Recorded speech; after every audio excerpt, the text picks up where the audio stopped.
Student, how are you? कैसे हैं आप सब? जो हमने आपको पैरे पढ़ा रखे हैं 8 नंबर तक पैरा हमने कल तक लिया था, जिसमें लास्ट सेंटेंस था Tom Margie said to Tommy. ये देखो यहाँ तक, ठीक है ना। Margie said to Tommy, can I read the book some more with you after school, यानी कि can I read the book some more with you after school, यानी कि मार्जी ने क्या कहा टॉमी से, क्या स्कूल के बाद में तुम्हारे साथ इस पुस्तक को आगे भी पढ़ सकती हूँ। यहाँ तक हमने इसको लिया था, ठीक है ना। आज हमारा जो नेक्स्ट पैरा है वो कौन सा है? 9th नंबर का, यानी कि 9वें नंबर का हमारा पैरा है, ठीक है ना। यानी कि यहाँ से स्टार्ट करेंगे हम, ठीक। क्या है आगे? May be he said non gently लिखा है, नॉन NON नॉन जेंटली, यानी कि हो सकता है उसने कहा लापरवाही से कहा, उसने नॉन जेंटली का मतलब होता है लापरवाही से कहना, ठीक है ना। यानी कि बड़े उसने लापरवाही से कहा, हो सकता है, यानी कि कहने का मतलब क्या उसका, न उसने यस में उत्तर दिया न नो में उत्तर दिया। ही वॉक्ड अवे विस्लिंग, मैंने वह उसका जो भाई था टॉमी जो था, बिल्कुल सीटी बजाता हुआ क्या हुआ, चला गया। The dusty old books tucked beneath the his arm, यानी कि वह धूल भरी जो पुरानी पुस्तक थी अपनी बगल में दबाकर, यानी कि कांख में दबाकर उसने सीटी बजाता वहाँ से चला गया। मार्जी went into the class school room, यानी कि मार्जी अब स्कूल के कक्ष में चली गई अपनी, क्योंकि उनका टाइमिंग हो गया था, ठीक है ना। Margie went into the schoolroom, it was right next to her bedroom, और उसके शयन कक्ष के एकदम पास में था वो कमरा उसका कंप्यूटर वाला, ठीक है ना। And the mechanical teacher was on and waiting for her, और जो कंप्यूटर था बिल्कुल सक्रिय था और मार्जी की प्रतीक्षा कर रहा था, ठीक है ना। टाइमिंग हो गया होगा। It was always on at the same time every day except Saturday और संडे, वह शनिवार और रविवार को छोड़कर क्या करता है, ठीक टाइम पर क्या करता है, बिल्कुल स्टार्ट हो जाता है, यानी कि फिक्स टाइमिंग है उसकी, ठीक है ना। Because her mother said little girls learn better if they learn at regular hours, यानी कि क्योंकि मार्जी की माँ कहा करती थी यदि वे नियमित समय पर अध्ययन करें तो छोटी लड़कियां जो है अधिक अच्छा सीखती हैं, यानी कि उनका टाइमिंग पीरियड फिक्स होना चाहिए। इसलिए उसने काउंटी इंस्पेक्टर से क्या किया था, फिक्स उसका टाइमिंग बनाया था, ठीक है ना। लेकिन एक्सेप्ट संडे और सैटरडे, यानी कि सैटरडे और संडे को उसमें काम नहीं आता था, ठीक। और उसके बाद क्या हुआ? The screen was lit up, lit मैंने होता है प्रदर्शित होना, यानी कि स्क्रीन प्रदर्शित हुई, दिखा स्क्रीन पर। क्या लिखा था उसमें स्क्रीन में, देखो क्या लिखा था। एंड सेड इट, क्या लिखा था, today's arithmetic lesson is on the addition of proper fractions, यानी कि आज अंकगणित का पाठ सरल भिन्नों को जोड़ने का है, ऐसा उसकी स्क्रीन के ऊपर लिख के आया है, ठीक है ना। Please insert yesterday homework in the proper slot, आज का जो कार्य है अंकगणित का पाठ है उसमें सरल भिन्नों को जोड़ने का है, कृपया कल का गृह कार्य जो है उचित दराज में डालिए, ऐसा कंप्यूटर की स्क्रीन के ऊपर लिखा हुआ था। यहाँ तक हो गया 10 नंबर का, देखना आप, ठीक है ना। 10 नंबर फाइनल है हमारा, ठीक है ना। मार्जी डिड सो विद अ सिक, मार्जी ने बिल्कुल दुखी मन से क्या किया, वो दराज में डाला गृह कार्य को। She was thinking about the old schools, वो पुराने स्कूलों के बारे में सोच रही है जब अभी डिस्कशन चल रहा था। They had one her grandfather was a little boy, यानी कि जिसमें क्या था, उसके दादा के दादा एक छोटे लड़के के रूप में पढ़ते थे, उन स्कूलों के बारे में सोच रही है, ठीक है ना। All the kinds from the whole neighbourhood came, यानी कि आस पड़ोस के बच्चे जो हैं सब हंसते हुए चिल्लाते हुए स्कूल में आते थे, ठीक है ना। उस स्कूल के बारे में सोचने लग गई, अब जो पुराने स्कूल के बारे में भी डिस्कशन हो रहा था, ठीक है ना। Laughing and shouting in the school yard, sitting together in the classroom, साथ साथ बच्चे सब क्लासरूम में बैठते थे। Going home together at the end of the day, छुट्टी होने के दौरान बात क्या, ऐसा बच्चे अब साथ साथ घर में जाते थे। They learn the same thing, सब एक ही चीज़ सीखते थे बच्चे स्कूल में। So they could help one another with the homework and talk about it, और एक दूसरे की मदद भी करते थे गृह कार्य करने में, यानी कि गृह कार्य में एक दूसरे की सहायता भी कर सकते थे और उसके बारे में बातचीत भी करते थे। इन सब चीज़ों के बारे में कौन सोच रही है?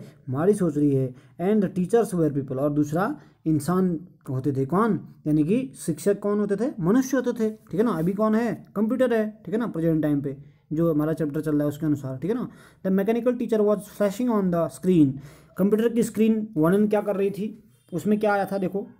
व्हेन वी ऐड फ्रैक्शन, जब हम 1/2 एंड 1/4, यानी कि स्क्रीन पर क्या लिखा था, जब हम 1/2 और 1/4 भिन्नों को जोड़ते हैं, 1/2 एंड 1/4 भिन्नों को जोड़ते हैं, तो उसका मीनिंग यानी कि उसका अर्थ लिखना था, यानी कि उसका सॉल्व करना था वो भिन्न को, ठीक है ना। यानी कि फ्रैक्शन जो है उसको बोलते हैं भिन्न। मार्जी was thinking about how the kids must have loved it in the old days, यानी कि मार्जी यह सोच रही थी कि पुराने समय में बच्चों को वह कितना अच्छा लगता था।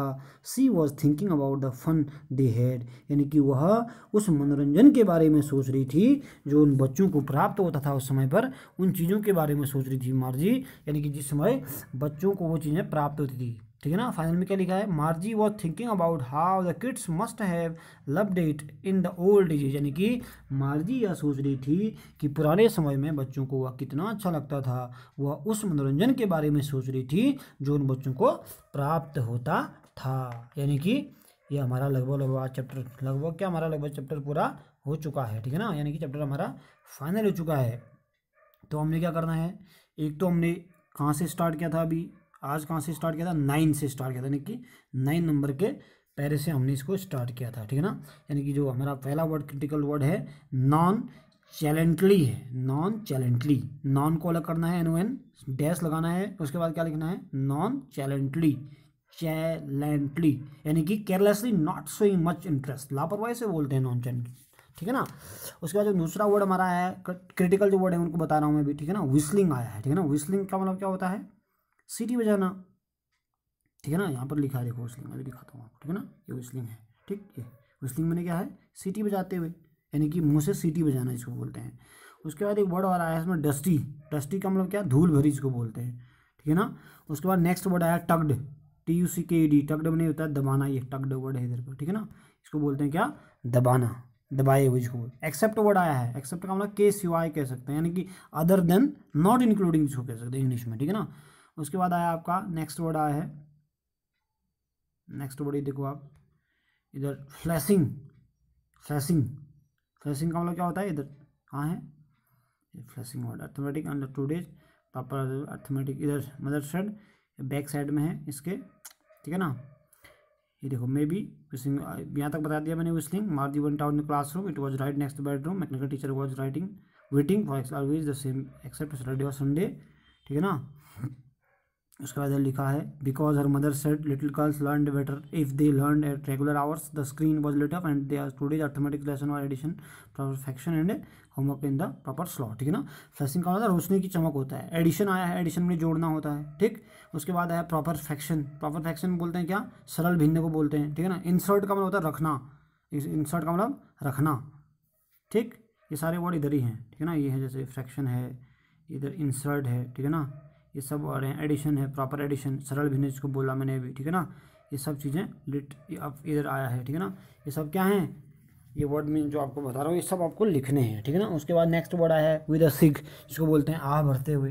उसके बाद नेबरहुड आया, पड़ोसी, इसको समझते हैं आप। ठीक है ना, टुगेदर बोलते हैं एक साथ साथ। ठीक है ना, eight the end of the day, in the evening जिसको कह सकते हैं, शाम के समय को कहते हैं at the end of the day. Add मैंने जोड़ना होता है, फन मैंने मनोरंजन, आनंद होता है। ठीक, तो लगभग हमारा ये चैप्टर क्लोज हो गया है, हमने इसको पूरा कंप्लीट कर लिया। अब हम इसके जो क्वेश्चन आंसर हैं आपको नेक्स्ट वीडियो में सेंड करेंगे, लेकिन आपने ध्यान रखना है कि मैंने बार बार कहा है कि इसके जो ट्रांसलेशन है इसको अलग से कॉपी बनानी है, वर्ड मीनिंग की कॉपी अलग बनानी है। वर्ड मीनिंग में बिल्कुल प्रॉपर तरीके से लेसन का नाम लिखना है, उसका राइटर का नाम लिखना है राइट साइड में, जैसे हमारी हेडिंग पड़ेगी द फन डे हैड, उसके राइट साइड में आपने क्या लिखना है, राइटर का नाम लिखना है, इसाक एसिमोव इसके राइटर हैं। ठीक है ना।